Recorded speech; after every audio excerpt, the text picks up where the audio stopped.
Gusto mo bang magpintura ng motor pero wala kang budget, 700 plus lang, mapipinturahan mo na ang motor mo gamit itong Bosley Spray Paint.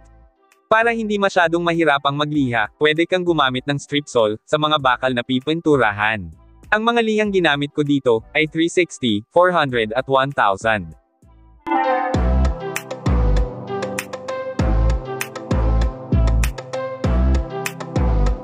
Ganito yung hitsura pag napinturahan na siya ng primer gray.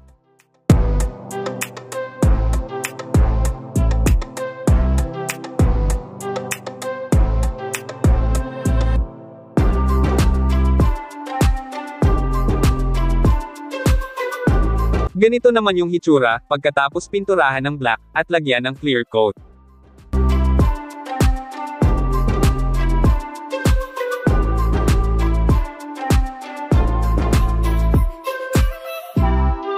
Ganyan nga pala yung kinalabasan, parang bago na ulit siya, kahit wala pang 1K ang nagastos ko. Sa may balak bumili, nasa description yung product link. Kung gusto nyo po ng mga video katulad nito, huwag nyo po sanang kalimutang mag-video sa like at mag-channel to my subscribe. Bye-bye!